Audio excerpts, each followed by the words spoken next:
Hello बच्चों, let's read the question. Four short dipoles, each of dipole moment P, are placed at a vertices of a square of side A. The direction of dipole moment are shown in figure. Here a figure is given where four short dipoles are placed at the vertices of a square, and the option is given.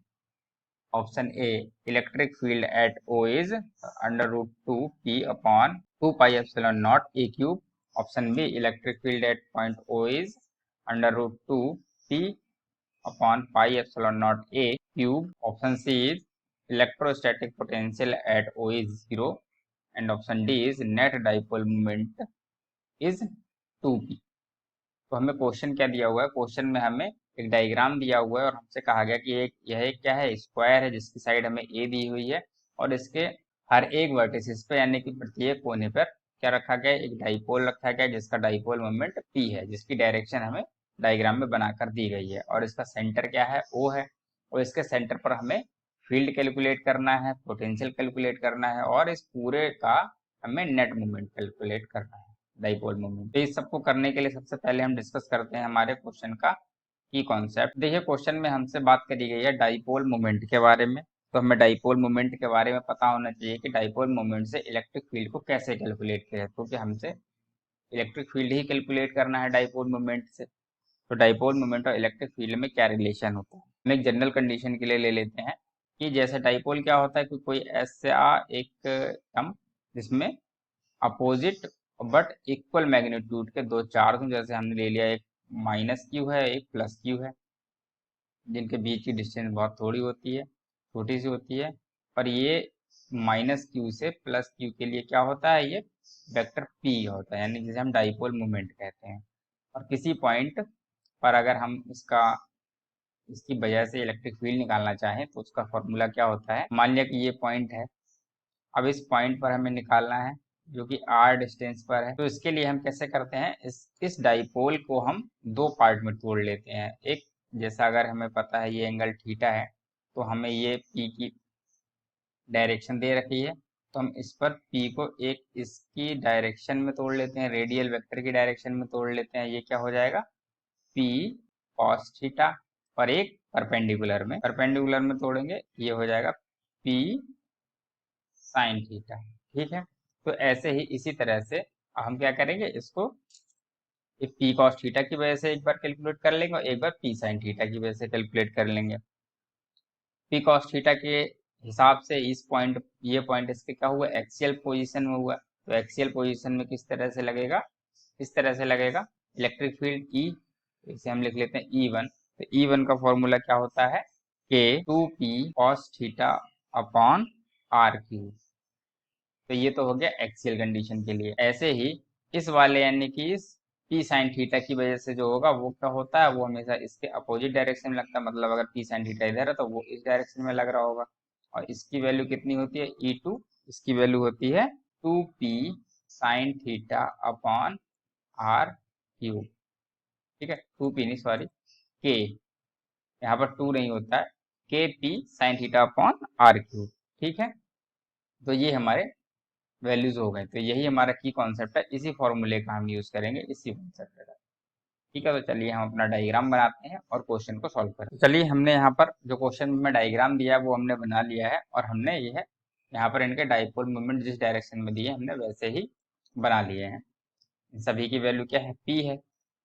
और यह एक square है जिसकी direction ए, जिसकी side कितनी है, ए है। तो इसका अगर हम इस डायगोनल की डायरेक्शन को लिखें तो डायगोनल क्या होता है, डायगोनल होता है स्क्वायर का ए रूट 2, मीन्स डायगोनल की जो वैल्यू होती है वो अंडर रूट 2a होती है। तो अगर हम डायगोनल को लिख लें 2d के फॉर्म में, 2d मतलब ये डिस्टेंस d और ऐसी हर डिस्टेंस, यानी कि ये डायगोनल क्या होगा, एक दूसरे को b से आधा आधा कर रहे हो, तो 2d की वैल्यू हमने लिख ली अंडर रूट 2a। तो d की वैल्यू आ जाएगी अंडर रूट 2a अपॉन 2, ये लिख सकते हैं a बाई रूट 2। तो इसकी वैल्यू हमें बाद में यूज करेंगे, हम इसको हम लिख लेते हैं, नोट कर लेते हैं। अब हम अपने डायग्राम को बनाते हैं। अब जैसे ये है क्या है, डाइपोल मोमेंट है P, इसको हम दो पार्ट में तोड़ेंगे, एक इसके परपेंडिकुलर और एक हॉरिजेंटल। ठीक है, जैसे कि हमें इस एंगल इस वाले पॉइंट ओ पर निकालना है इलेक्ट्रिक फील्ड, तो इसी की डायरेक्शन में हम इधर तोड़ेंगे, ये हो जाएगा हमारा हॉरिजेंटल डायरेक्शन में एक तरीके से, यानी कि ये एंगल क्या होगा 45 डिग्री है। थीटा की वैल्यू कितनी है यहाँ पर, सब सारे 45 डिग्री होंगे, ये 45 डिग्री होंगे।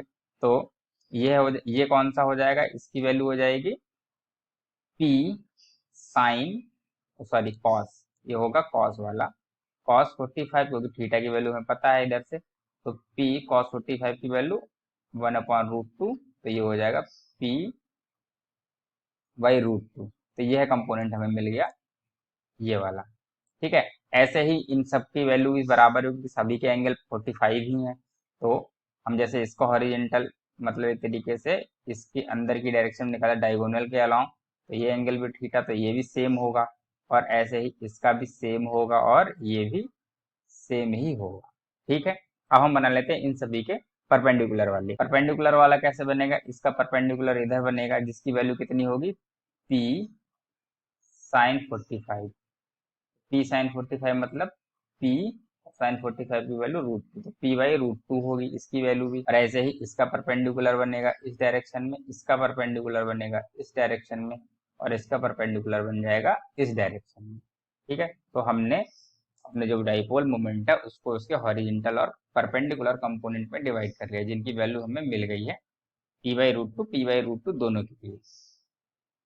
अब हम क्या करते हैं, अब हमें पॉइंट ओ पर निकालना है इलेक्ट्रिक फील्ड।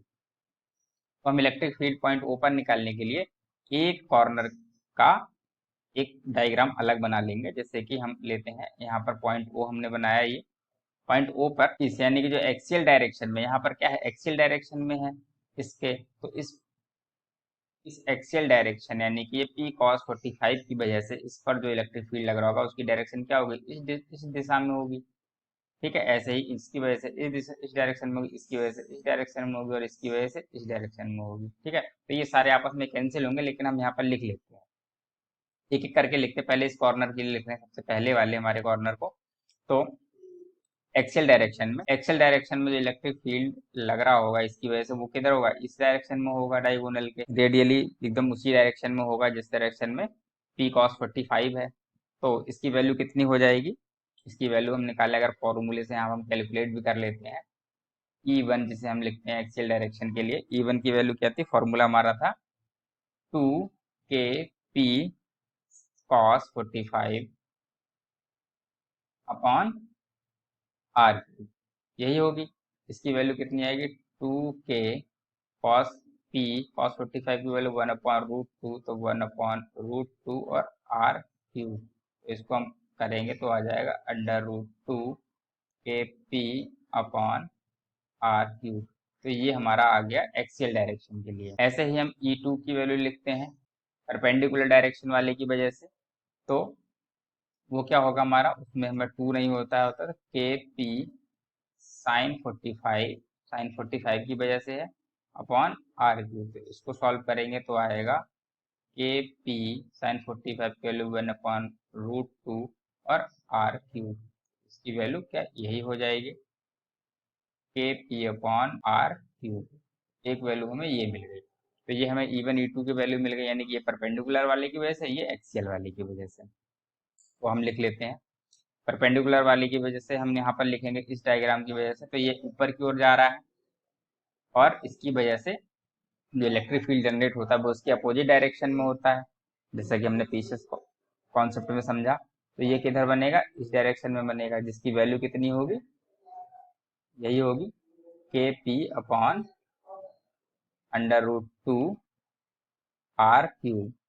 ठीक है, ऐसे ही इस वाले पॉइंट की वजह से हम यहाँ पर बना लेते हैं इस वाले पॉइंट, ये सभी क्या है, ये सभी पॉइंट ओ के ही हम दिखा रहे हैं, बस अलग अलग डायग्राम बना रहे हैं। तो इस पॉइंट ओ की वजह से इस पॉइंट की वजह से पॉइंट ओ पर क्या लिखेंगे, एक्सियल डायरेक्शन को हम बाद में बनाएंगे, पहले हम अपने परपेंडिकुलर की वजह से, इसकी वजह से किधर ये नीचे की ओर जा रहा है, तो इसकी वजह से किधर होगा, ऊपर की ओर लगेगा। ठीक है, वैल्यू कितनी होगी, वैल्यू वही होगी जो इसकी है, हम लिख लेते हैं यहाँ पर के पी अपॉन √2 आर क्यूब। ठीक है, ये हो जाएगी। ऐसे ही हम थर्ड पॉइंट की वजह से बनाते हैं, चलिए यहाँ पे बना लेते हैं। थर्ड पॉइंट की वजह से, इस पॉइंट की वजह से पॉइंट ओ पर, ये पॉइंट ओ ही है, इस पर बनाते हैं इस वाले पॉइंट की वजह से। तो परपेंडिकुलर इधर की ओर है तो पॉइंट ओ पर इलेक्ट्रिक फील्ड नीचे की ओर लगेगा, तो नीचे की ओर बना लेते हैं हम ऐसे करके। इसकी वैल्यू कितनी होगी, सेम वैल्यू होगी जो सबकी वजह से आ रही है, K P upon under root two R cube. ऐसा ही अपना थर्ड चौथे वाले पॉइंट की वजह से, इस पॉइंट की वजह से यहाँ पर ओ पर, पॉइंट ओ ही है ये भी, और इसकी वजह से इस परपेंडिकुलर की वजह से नीचे की ओर जा रहा तो ये किस तरह लगेगा, ऊपर की ओर लगेगा, और वैल्यू क्या होगी, यही होगी K P upon under root two R cube. ठीक है, ये हमने परपेंडिकुलर की वजह से बना दिया। हम अपने ग्रीन कलर से बना लेते हैं हॉरिजेंटल वाले की वजह से, यानी कि एक्सियल वालों की वजह से। तो इसके लिए हमने बना चुके थे इसी डायरेक्शन में, कितना है, under root two K P upon are Q. इसके लिए एक्सियल डायरेक्शन में इधर की ओर होगा, वैल्यू क्या होगी, under root two K P upon R cube. Third वाला हमारा ये है, इसकी वजह से इस डायरेक्शन में होगा यही same value, under root two A P upon R cube, और इसकी वजह से इधर की ओर होगा under root two A P upon R cube. अब अगर हम यहाँ से देखें कि हमने जो ग्रीन कलर से लिखे हैं सब आपस में एक दूसरे को कैंसिल आउट कर रहे होंगे। देखते हैं कौन कौन से आपस में कैंसिल आउट हो रहे हैं। देखिए ये वाला जो नीचे की ओर जा रहा है ये ऊपर की ओर जाने वाले, यानी कि यह इसको कैंसिल कर रहा होगा। ये सभी क्या है, ओ पॉइंट के ही हैं। अगर हम सभी को एक साथ बनाएंगे तो हमारे ये ग्रीन वाले एक दूसरे के अपोजिट में आ जाएंगे। चाहे तो हम बना सकते हैं, लेकिन हम यहाँ पर ही समझ लेते हैं, इसे कैंसिल कर लेते हैं। तो ये वाला कर देगा कैंसिल, किसे, इसे कैंसिल कर देगा, ये दोनों एक दूसरे को कैंसिल कर देंगे। और दूसरा ये वाला पार्ट कैंसिल करेगा, ये नीचे की ओर ऐसे जा रहा है, ये ऊपर की ओर ऐसे जा रहा है, तो ये इसे कैंसिल कर देगा, तो ये इसको कैंसिल कर देगा। बचेगा हमारे पास सिर्फ ये हॉरिजॉन्टल परपेंडिकुलर की वजह से बच रहे थे, तो वो हम इनको लिख लेते हैं। आगे क्या करेंगे, इसे इनको हम एक ही पॉइंट पे अब दिखा लेते हैं। एक ही पॉइंट पे अगर हम दिखाएंगे तो एक तो इसकी वजह से ये वाला हमने बना लिया, अब हम ये वाला ऊपर बना लेते हैं, ये वाला इधर की ओर बनना होगा। अब ये वाला बनाएंगे तो ये दोबारा फिर से नीचे की ओर ही है, तो यानी कि दूसरा वेक्टर भी इधर की ओर आ रहा है। और तीसरा ये चौथे की वजह से फिर से ऐसे ही ऊपर की ओर जा रही है। सभी क्या है, बराबर है अमाउंट में।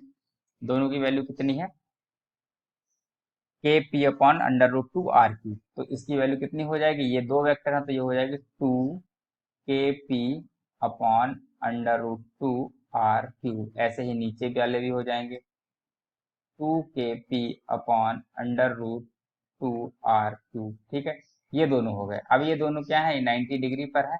इन दोनों का रिजल्टेंट ही हमें चाहिए कुल मिला के। इन दोनों का रिजल्ट हम निकाल सकते हैं वेक्टर सम से। कैसे, कि दोनों का स्क्वायर करके हम जोड़ देते हैं और उसको अंडर रूट निकाल लेते हैं। ठीक है, जैसे कि अगर हमें लिखा हो A square plus vector A square under root, ये क्या होता है, इन दोनों का अगर दोनों बराबर है, क्योंकि हमारे दोनों बराबर आ रहे हैं तो हम इसका रिजल्टेंट इस तरह से लिखते हैं ना, ये फॉर्मूले से। तो इसे हम निकाल सकते हैं, क्या आ जाएगा इन दोनों का रिजल्टेंट, इसका स्क्वायर करेंगे और इसका स्क्वायर करेंगे, दोनों को जोड़ेंगे फिर उसका अंडर रूट करेंगे। अच्छा, ये फॉर्मूला हमारे पास, अगर हम इसी को आगे सॉल्व कर लें तो क्या आता है, इसका आता है ए का स्क्वायर, यानी कि ए रूट टू आता है। ठीक है, तो यानी कि इस तरह के ए रूट टू, ए की वैल्यू हमारे लिए यहाँ कितनी आ रही है, two K P upon under root two R cube. तो हमारे लिए जो रिजल्टेंट आएगा वो किस डायरेक्शन में होगा, उसकी डायरेक्शन तो ये होगी। 45 एंगल से दोनों बराबर हैं, तो लेकिन रिजल्टेंट की वैल्यू क्या होगी, जो ई की वैल्यू यहाँ लिख लेते हैं हम, चलिए इधर ही लिखते हैं। ई की वैल्यू जो होगी, नेट ई की वैल्यू पॉइंट ओ पर, वो होगी under root two into vector A के फॉर्म में हमने क्या लिखा है, two K P upon under root two R cube. ठीक है, इसको सॉल्व कर लेते हैं। तो ई इज इक्वल टू आ जाएगा, अंडर रूट टू से अंडर रूट टू कैंसिल हो जाएगा, to K P upon are cube. तो ये हमें मिल गया आर के फॉर्म में। अब हम आर की वैल्यू भी लगा सकते हैं, हमने ये डिस्टेंस डी मानी थी पूरे क्वेश्चन में, तो चलिए हमने डी मानी, इसे हम आर लिख लेते हैं, क्योंकि हमने आर लगा के सॉल्व कर लिया क्वेश्चन को। तो आर कर लिया हमने, तो ये हमने सब जगह आर ही लगाया है, तो हम यहाँ पर डी की जगह आर लिख लेते हैं। आर, यहाँ पर ये आर की वैल्यू है, तो आर की वैल्यू कितनी आ रही है, ए बाई रूट टू। ठीक है, ए बाई रूट टू, तो आर की जगह हम ए बाई रूट टू लगा लेते हैं। R is equal to A by root two आया है, वैल्यू जब पुट करेंगे इसमें तो हमारा ई इक्वल टू आ जाएगा to K P upon R cube का मतलब एक क्यूब और √2 का क्यूब करेंगे तो आ जाएगा 2√2 ऊपर। ठीक है, तो इसे करेंगे कितना आ जाएगा 4√2, यानी कि 4√2। और के की वैल्यू भी हम यहाँ पे लगा लेते हैं। के की वैल्यू क्या होती है 1/4 पाई एप्सिलॉन नॉट। पी को ऐसे ही रहेंगे, हमारा पी ऐसा ही रहेगा अपॉन में ये क्यूब भी ऐसा ही रहेगा। तो 4 से 4 कैंसिल हो जाएगा, बचेगा क्या हमारे पास √2 P upon pi epsilon not a cube. ठीक है, तो यह हमारा क्या आ गया इलेक्ट्रिक फील्ड की इंटेंसिटी का फॉर्मूला आ गया। तो यहाँ से हमारा इलेक्ट्रिक फील्ड की इंटेंसिटी का फॉर्मूला ये आ गया, जो क्या है √2 P upon pi epsilon not a cube. तो हम चेक करते हैं अपने ऑप्शन। तो हमारे ऑप्शंस में क्या दिया हुआ है, ऑप्शन बी में यही दिया हुआ है, यानी कि हमारा ऑप्शन बी सही है और ऑप्शन ए क्या हो गया गलत हो गया। अब पूछा गया electrostatic potential at point O is 0। तो पॉइंट ओ पर इलेक्ट्रोस्टैटिक पोटेंशियल कैसे निकालेंगे, चलो हम यहीं पे निकाल लेते हैं। इलेक्ट्रोस्टैटिक पोटेंशियल का फॉर्मूला क्या होता है, तो होता है v is equal to K vector p dot vector r upon R square. तो अगर हम इसको यहाँ से देखें बिना सॉल्व करे ही रिजल्ट हम बता सकते हैं। v कैसी है क्वांटिटी है, वो potential is a scalar quantity. तो इसलिए क्या होगा, अगर ये स्केलर क्वांटिटी है तो हर एक डाइपोल की वजह से इस पर कुछ ना कुछ पोटेंशियल आएगा। जो भी पोटेंशियल आएगा वो स्केलर क्वांटिटी वेक्टर तो है नहीं, तो क्या होगा, यानी कि सबको जब हम ऐड करेंगे तो कुछ ना कुछ क्वांटिटी तो आएगी। So v not is equal to 0, तो v जो है 0 के इक्वल तो नहीं हो सकता, कुछ ना कुछ जरूर आएगा। तो इसलिए ये ऑप्शन हमारा क्या गलत हो गया, सी। तो ऑप्शन सी क्या हो गया, गलत हो गया, नॉन जीरो होगा electrostatic potential. Net dipole moment की बात करी गई है, तो अगर हम देखें डायग्राम में यह वाला पी इस वाले पी को कैंसिल कर देगा, क्यों, क्योंकि इनकी डायरेक्शन क्या है एक दूसरे के अपोजिट है, कुछ इस तरह से है। लेकिन अगर हम बात करें इन दोनों पॉइंट की, इन दोनों पॉइंट्स पर पी की वजह से, तो इन दोनों के पॉइंट पर क्या है, पी इस डायरेक्शन में है और इस पर भी पी इस डायरेक्शन में, ये भी पी है ये भी पी है। तो नेट डाइपोल मोमेंट क्या होगा, ये तो एक दूसरे को कैंसिल कर देंगे लेकिन ये दोनों एक दूसरे में ऐड हो जाएंगे। तो जो नेट होगा वो क्या होगा, इस डायरेक्शन में 2p मोमेंट होगा। ठीक है, नेट डाइपोल मोमेंट का होगा 2p होगा इस डायरेक्शन। ठीक है, तो यानी कि ऑप्शन डी क्या है, सही है हमारा, option D will be right here. I hope you understood very well. Option B and option D is right here. Thank you.